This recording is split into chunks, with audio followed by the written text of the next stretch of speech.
지난 교직자 회 때 참 많이 수고하시는 장로님들 모습 뵈면서 감동받았었습니다.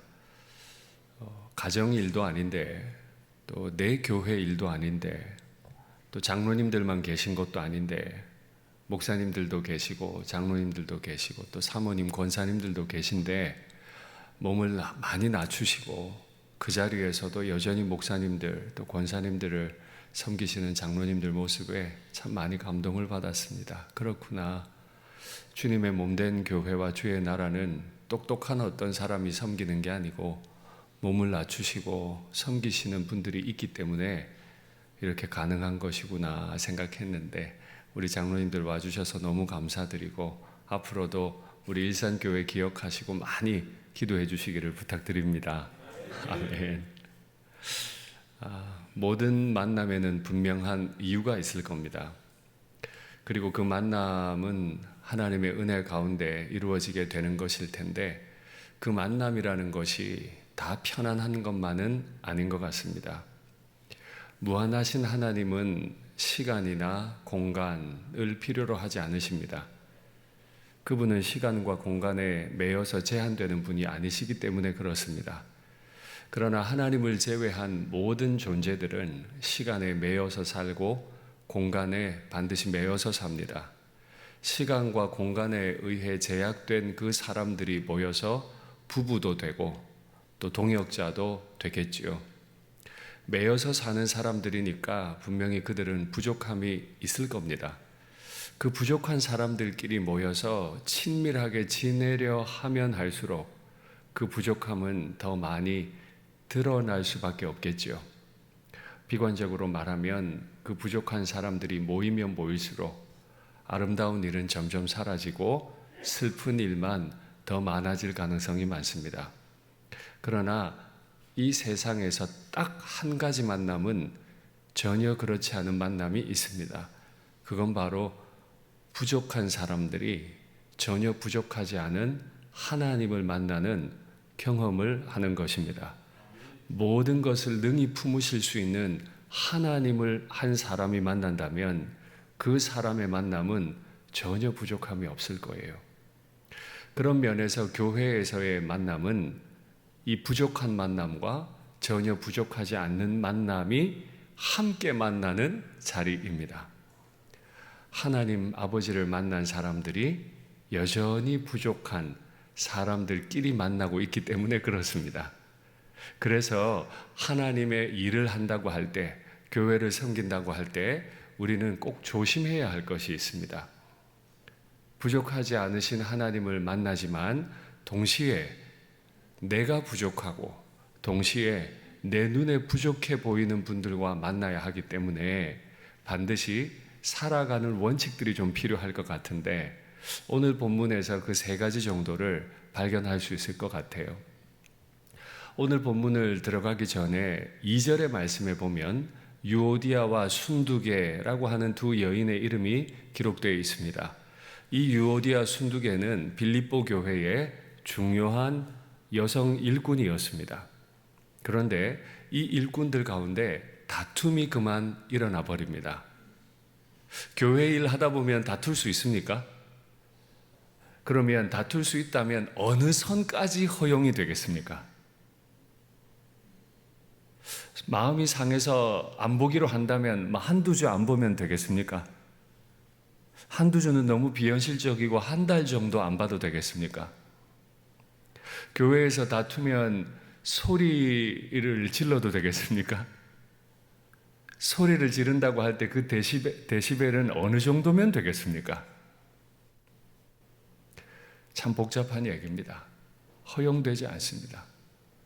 요디아와 순두계가 아무리 귀한 일꾼이었다 하더라도, 그들이 주의 일을 하는 중이었다 할지라도 그들이 마음이 합해지지 않은 모습을 보고 사도 바울은 감옥에서라도 마음을 합하라 라고 명령합니다. 다 명분은 있었을 겁니다. 그러나 마음은 합해라 명령합니다. 3절에는 바울과 함께 했던 동역자들의 이야기들이 간략하게 기록이 됩니다. 그리고 오늘 우리가 읽는 본문에 관한 이야기가 나오게 되지요. 우리는 부족한 사람이지만 우리를 전혀 부족하지 않게 봐주시는 하나님 아버지로 인해 복음의 빚진 자가 됐습니다. 이 사실을 분명히 인식하고 있기 때문에 민망해서 부족한 사람이 부족하지 않은 분의 아들이 되었기 때문에 민망해서 부족한 사람이 이 좋은 일산교회의 담임 목사 된 것이 민망해서 민망하기 때문에 취하는 행동이 있다는 얘기입니다. 그게 바로 오늘 본문에 소개하는 세 가지일 거라고 저는 생각하는데요. 먼저 주 안에서 항상 기뻐하라. 내가 다시 말하노니 기뻐하라. 민망하면서도 기뻐하게 되는 거죠. 나 같은 사람이 뽑히고 뽑혀서 하나님의 아들이 되었으니, 나 같은 사람이 뽑히고 뽑혀서 일산교회 담임 목사가 되었으니, 나 같은 사람이 뽑히고 뽑혀서 주님께서 피로 값주고 사신 주의 몸된 교회, 각 지교회를 심우하시는, 치리하시는 치리 장로님들이 되셨으니 얼마나 민망하고 얼마나 감사하고 기쁜 일일까요? 우리의 감사가 어떤 조건에 매이지 않는 건 이미 모든 걸 품어버리신 하나님을 아는 믿음 때문에 그렇습니다. 우리 하나님은 그럼 어떤 기쁨을 가지기 원하실까요? 하나님은 어떤 사람들을 보고 기뻐하실까요? 시편 말씀 한번 볼까요? 여호와는 말의 힘이 세다 하여 기뻐하지 아니하시며. 옛날 사람들은 말이 힘이 셀 때 기뻐했습니다. 그러나 여호와는 말의 힘이 세다고 기뻐하는 분이 아니십니다. 사람의 다리가 억세다고 기뻐하는 분도 아니십니다. 여호와는 자기를 경외하는 자들과 그의 인자하심을 바라는 자들을 기뻐하시는도다. 하나님이 기뻐하시는 성도는 자신 스스로 힘이 센 사람, 똑똑한 사람, 경험 많은 사람이 아닙니다. 어떤 힘센 지식을 가지고 있는 사람이 아닙니다. 하나님이 진짜로 기뻐하는 사람들은 여호와를 두려워할 줄 아는 사람, 내가 하나님 앞에 서서 어떻게 말하고 행동해야 하나 두려워할 줄 아는 사람, 두렵게 힘들게 하나님 바라보는데 하나님의 인자하심을 경험하지 않으면 살아갈 수 없는 사람, 인자하심을 바라는 바로 그 사람을 기뻐하시는도다. 우리가 사랑하고 믿고 섬기는 하나님은 바로 이렇게 우리를 사랑하시고 이렇게 우리를 기뻐하시는 줄 믿습니다. 하나님 아버지께서 윤상동 목사의 목회를 보면 기뻐하실까요? 기뻐하신다면 왜 기뻐하시고 슬퍼하신다면 왜 슬퍼하실까요? 숫자 늘면 하나님도 기쁘실까요? 재정이 늘면 하나님도 기쁘실까요? 그런 것 때문에 하나님이 기뻐하실까요? 아니라고요. 그것 때문이 아니라고요. 그러면 조금 바꿔서 하나님의 집 성전을 멋있게 지어드리면 하나님이 기뻐하실까요? 아니라고요. 그런 것 때문이 아니라고요. 오히려 솔로몬은 성전을 주님 앞에 올려드리는 날 고백했습니다.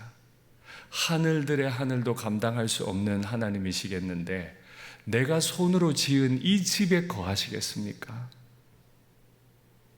솔로몬은 성전을 지으면서도 알았어요.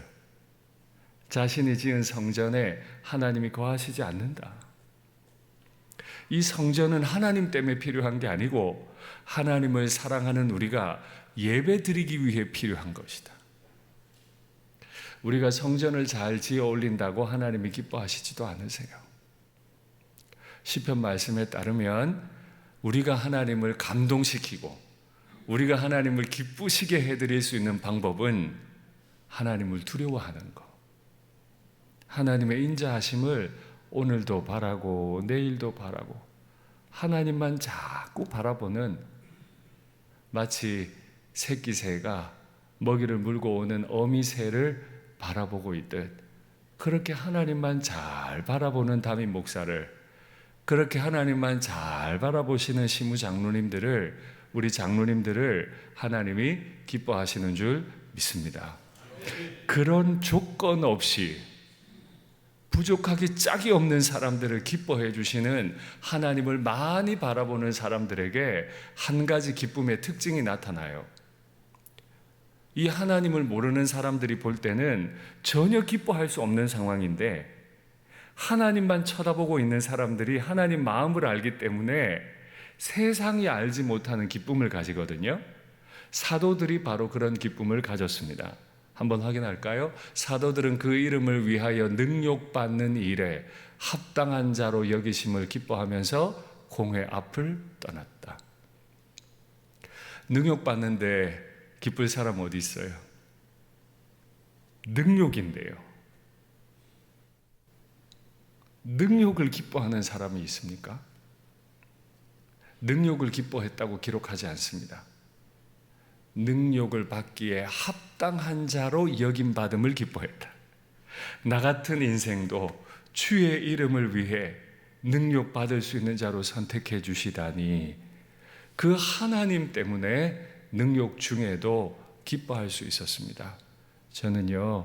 저는 뭐 말할 필요도 없겠고, 이 자리에서 장로님으로서 예배드리시는 우리 서울북로회 우리 귀한 장로님들께서 이런 하나님 아버지를 만나시고 모두 슬퍼할 때조차도 하나님 때문에 기뻐하실 수 있는 귀한 장로님들 되시면 좋겠습니다.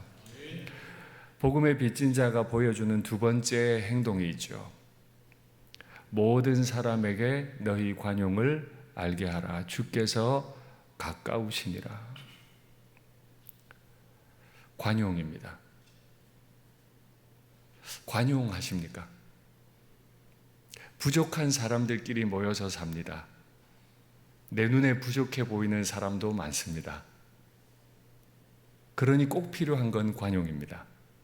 하나님은 내가 말에 힘이 세지 않은 놈을 가지고 있어도, 나 자신의 다리가 억세지 않아도 하나님은 나를 조건 없이 기뻐해 주셨잖아요.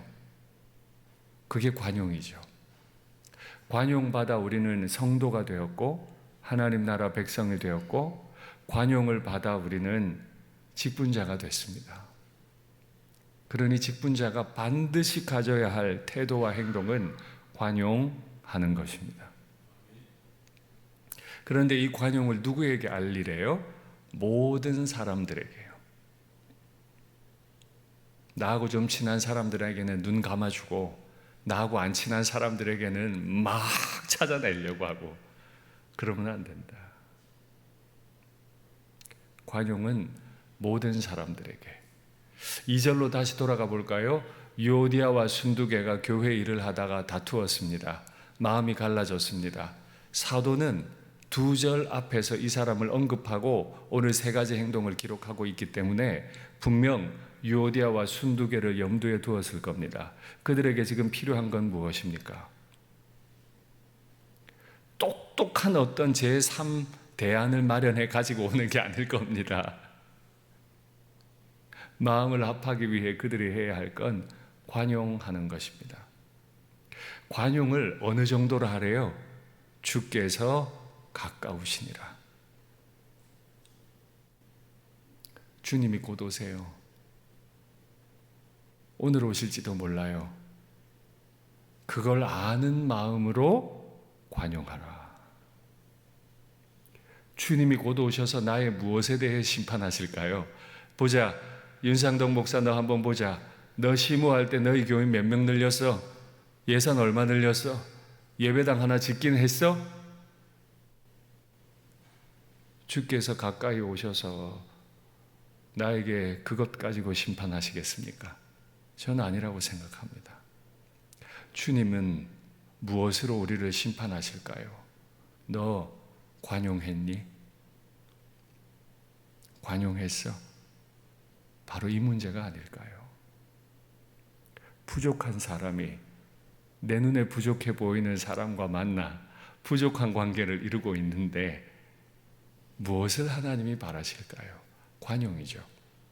우리 믿음의 조상 아브라함이 참 관용하는 모습을 보여주었습니다. 제가 지난번 이 모임 때 요셉을 말씀드린 적이 있습니다. 복수해도 좋을 만한 대상. 이제 아버지도 돌아가셨고 형들만 남아서 목숨을 구걸하는 상태에서 요셉은 관용했죠. 내가 하나님을 대신하리이까. 나는 심판할 수 있는 사람이 아니고 관용할 수밖에 없습니다. 내가 형들뿐 아니라 형들의 자녀들까지도 다 먹여 살리겠습니다. 관용했어요. 오늘은 아브라함 이야기를 한번 해볼까요? 말씀 보죠. 아브라함이 롯에게 이르되 우리는 한 친족이라 나나 너나 내 목자나 네 목자나 서로 다투게 하지 말자. 지금 이 예배가 장로님들 아니고 모든 성도들이었다면 제가 각도를 조금 달리 할 수 있는데요, 저와 장로님들의 예배이기 때문에 그 지점에만 맞추어서 얘기해 보겠습니다. 교회 안에는 선한 일을 하려는 목적을 가지고 있지만 언제든 문제는 생길 수 있습니다. 그렇지요? 관계의 문제일 수도 있고 환경의 문제일 수도 있습니다. 문제는 언제든지 발생하는데 이 문제를 대하는 태도는 다를 수 있습니다. 우리 믿음의 조상 아브라함이 그의 조카에게 보여준 이 관용의 태도 말입니다.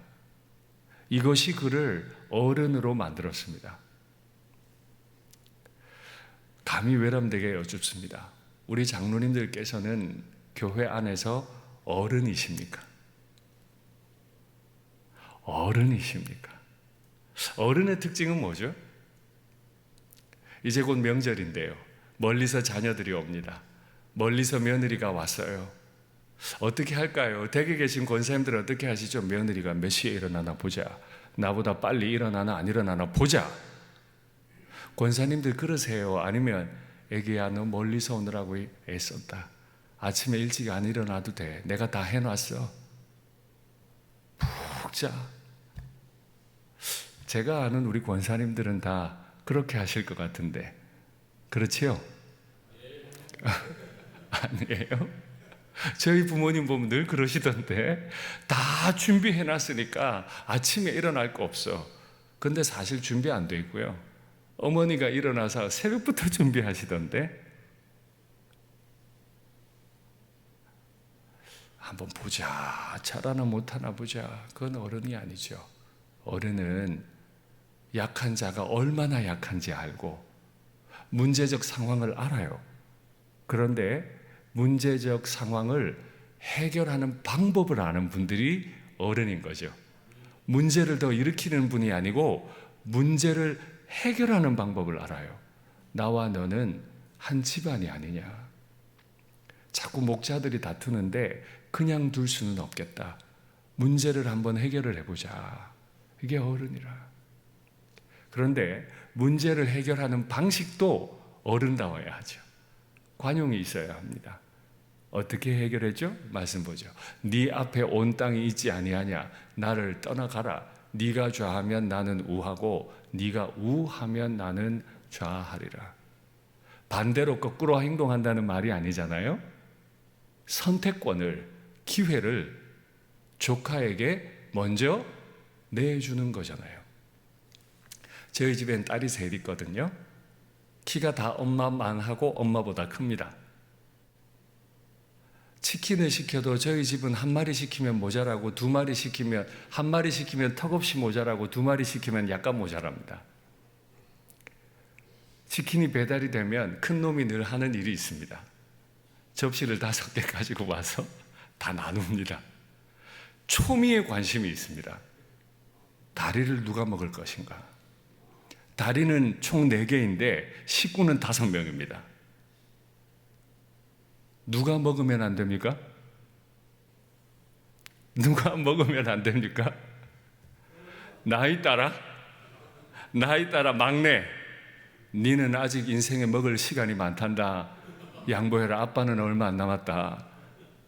저부터 순서대로 닭다리 4개 먹을까요? 아니면 아빠니까 당연히, 혹은 엄마니까 당연히 양보를 할까요? 그래서 아빠고 그래서 엄마 아닙니까?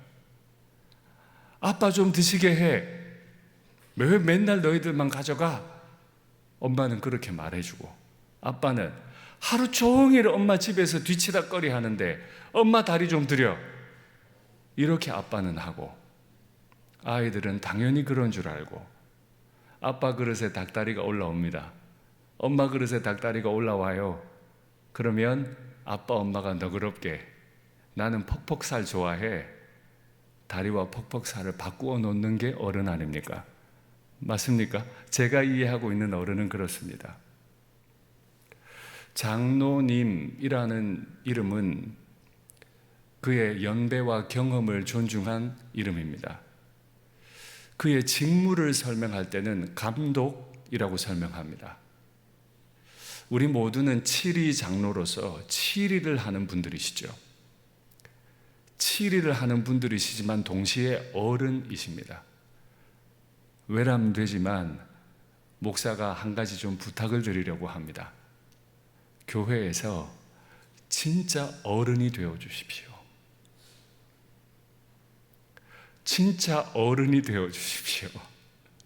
닭다리 하나만 건네지 마시고 선택권도 목사님들에게 좀 넘겨주십시오. 목사님 먼저 선택하십시오. 목사님 어떻게 이번 일을 해결하기 원하세요?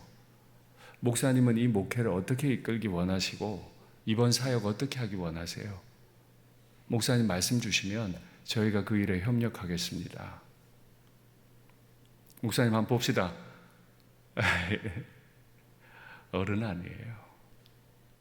장로님들이 아마 젊은 목사들을 그렇게 대하신다면 목사님들은 지극한 마음으로 장로님들을 존경하고 의지하지 않을까요? 목회자들은 두려움이 많아요. 여기에 모든 생계가 걸려 있어요. 여기 나가면 갈 데도 없어요. 나 때문에 문제가 일어나도 안 돼요. 그래서 옆에 장로님들이 계신데 바로 그때 장로님들께서 어른이 되어주시면 얼마나 좋을까요? 제가 우리 교회 장로님들을 자랑하고 싶은 일들이 참 많아요. 올해 들어서 저희는 처음으로 교구별 가족 수련회라는 걸 진행했습니다. 재정이 5천만 원 들었습니다. 큰 행사였는데 계획을 제가 중간에 말씀을 드리고 싶었는데 계획이 너무 커서 말씀을 못 드리고 있다가 장로님들께 이렇게 말씀드렸습니다. 제 생각에는 당일치기보다 1박 2일이 좋을 것 같은데요. 장로님들, 제가 뒤늦게 드리는 말인데 계획 좀 바꿔주실 수 있으세요? 해봅시다. 1박 2일로 했더니 성도들이 너무너무 좋아하셨고요. 새로운 가족들과 함께 주무시면서 너무 친해졌다고. 돈은 엄청 뛰어버렸지만 성도들에게 유익한 기회를 제공하셨어요. 우리 주일학교 선생님들, 청년부 리더들 100명을 제주도 보내드리자 그랬습니다. 전체를 다 제주도, 회비 하나도 안 받고 1박 2일 모든 경비를 싹 다 교회가 해드립시다 했더니 한 100명 정도 갔습니다. 4천만 원 들었어요. 1박 2일 행사하는데 4천만 원, 그것도 전도 행사도 아니고요. 먹고 쓰는 행사인데 4천만 원. 쉬운 일일까요? 쉽지 않아요. 그런데 우리 장로님들께서는 그렇게 해봅시다. 다른 데 쓰는 것도 아니고 우리 애들 가르치시는 선생님들 섬기는 일인데 그렇게 해봅시다. 선생님들이요. 자랑하고 다녀요. 다른 교회 막 자랑하고 다녀요. 다른 교회 성도들이 그런데요. 일산교회 가면 내 새끼들 잘 키워줄 텐데 이렇게 선생님들 존중하는 교회 우리 새끼들 보내면 그 선생님들이 얼마나 잘 섬겨줄까. 우리 교회 오고 싶어 한대요. 이게 젊은 담임 목사가 경제관념 없이 6월달 7월달 2달 동안에 9천만 원을 썼는데 경제관념 없이 말한 것이라 감독하지 않으시고 관용을 베푸시고 그렇게 한번 해봅시다 할 때 성도들이 다 기뻐했습니다. 너무너무 기뻐했습니다. 제가 올해가 7년 차예요. 자연스럽게 안식년 얘기가 나왔죠. 그런데 저도 고민이 있고, 오래 갈 수 있을까? 먼저 물어봐 주시고, 너무 말씀 감사합니다. 2, 3년이나 좀 지나고 한 10년쯤 되면 그때쯤 좀 쉬고 공부도 하고 싶습니다. 근데 장로님들께서 그래도 한 달이라도 좀 쉬라.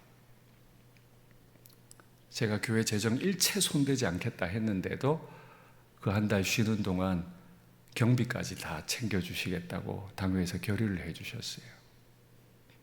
제가 요구했던 게 아니에요. 장로님들께서 관용을 베풀어 주셨던 거예요. 우리 예배 공동체가 이 사실을 안다면 때가 어느 때인데 목사님은 쉬냐고, 경제가 어려운데 목사님이 쉬냐고 이렇게 말할 성도들이 있을까요? 목사님이 저렇게 수고하고 장로님들은 그걸 알아주고 일상교회 온 걸 자랑하지 않겠습니까? 저는요, 장로님들께서 오늘 제 설교 들으려고 오신 거니까 기회를 주셨으니까 말씀드립니다. 목사님들에게, 젊은 안수 집사님들에게, 청년들에게 관용하시면 좋겠습니다. 제주도에 가서 제주 성안교회라는 곳을 방문했습니다. 이기풍 선교사님이 세운 교회지요. 그 교회 담임 목사님이 지금 존귀하게 쓰임받고 계세요. 근데 그 목사님에게 목회 계획을 물었더니 앞으로 목사님의 꿈은 어린이 교회를 세우는 거래요. 어린이 교회. 목사님 그게 뭐예요? 어린이들만 있는 거예요? 이랬더니 그게 아니고 모든 기회를 영순위로 먼저 받는 게 어린이들. 예를 들어서 예배당을 짓습니다. 예배당을 어떻게 지어야 하는지에 대한 배려가 영순위가 어린이들. 식당을 설계를 할 겁니다. 모든 식당 설계의 우선권은 어린이들. 그 식당에서 음식을 해낼 겁니다. 음식을 뭐로 할 건지 어린이들이 좋아하는 것으로. 예배 시간도 어린이들, 교회 공간도 어린이들, 모든 것을 어린이들에게 다 베풀어요. 근데 그 결정을 누가 하죠? 어린이가 하나요? 장로님들이 하시잖아요. 교회 목사가 하는 거잖아요. 어른들이, 기회를 가진 어른들이 다 내려놓아 버리고 어린 아이에게 맞추는 교회. 왜 그렇게 하죠? 우리는 가만히 놔둬도, 우리는 지금 어려워져도 복음을 따라 살아갈 수 있잖아요. 근데 어린아이들은 안 그래요. 손에 휴대폰이 있기 때문에 교회 안 옵니다. 군선교회에 갈 때마다 듣는 얘기가 군선교 최대의 적은 북한도 아니고 아무것도 아니에요. 휴대전화예요. 교회 안 오는 아이들을 교회로 오게 만드는 게 그 교회의 영순이라. 이 아이가 교회 와서 머물고 후에 장로님이 되게 하려면 지금 교회가 모든 걸 아이에게 내주어야 된다. 난 그런 교회를 만드는 게 꿈입니다. 그러시더라고요. 언뜻 들으면 굉장히 좋아 보이는 이야기이지만 이걸 실천하기 위해서는 어른들께서 어린 아이에게 말할 수 없는 관용을 다 베풀어 줘야 되는 거죠. 저는요, 하나님 아버지의 관용을 받은 우리 모두가 하나님 닮아서 지극히 관용할 수 있으면 좋겠습니다. 이렇게 교회 생활을 하다 보면 걱정거리가 생깁니다. 담임 목사가 5천만 원짜리 행사하자는데 4천만 원짜리 행사하자는데 이렇다는데 저렇다는데 이거 어떡하지 어떡하지 막 염려들이 일어날 수 있잖아요. 그래서 복음의 빚진 자의 세 번째 행동, 염려가 일어날 때 어떡할까요? 염려하지 말고, 염려거리는 있습니다. 또 염려하시는 게 장로님들의 일일 겁니다. 그러나 염려하지 말고 다만 모든 일에 기도와 간구로 너희 구할 것을 감사함으로 하나님께 아뢰라. 염려거리가 없지 않으나 다만 기도하시는 장로님, 간구하시는 장로님, 그런 장로님이 계신 교회가 진짜로 행복한 교회일 겁니다. 장로님들이 그렇게 하나님 아버지 앞에 다 간구하실 때 하나님이 약속한 일이 있습니다. 그건 장로님들만 경험하시는 게 아니고 온 교회가 장로님들을 통해 경험하게 되는 것인데요. 말씀 볼까요? 그리하면 모든 지각에 뛰어난 하나님의 평강이 그리스도 예수 안에서 너희 마음과 생각을 지키시리라. 할렐루야. 염려거리가 많지만은 그 염려거리를 다 끌어안고 기도와 간구로 감사함으로 이루어 주실 하나님 앞에 감사함으로 간구하는 장로님 계시면 응답이 오는데, 모든 염려하는 지각, 이해를 뛰어넘어 버리시는, 모든 것에 부족함이 없으신, 모든 걸 동원해 갖다 주실 수 있는 뛰어나신 하나님의 평강이 그 교회를 다 생명사계처럼 감싸 주실 것을 믿습니다. 그래서 우리 성도들께서 장로님 때문에 행복했습니다. 무엇보다 목회자들이, 특별히 담임 목사가 우리 동역하시는, 시무하시는 장로님들께 장로님 때문에 제가 정말 행복했습니다. 정말 고마웠습니다. 목사의 눈에서 감동의 눈물을, 감사의 눈물을 흐르게 하시는 장로님들 되어주시면 참 좋겠습니다. 말씀을 맺겠습니다. 무한하시고 전혀 매임이 없으신 하나님께서 우리를 위해 자신을 낮추어 주셨습니다. 그리고 우리와 만나 주셨습니다. 그 은혜로 우리는 성도가 되었고 직분자가 됐습니다. 이제 앞으로 우리도 예수님 닮아서 늘 이렇게 아름답게 존귀하게 쓰임받고 영광의 면류관 받아 쓰시게 되기를 간절히 바랍니다.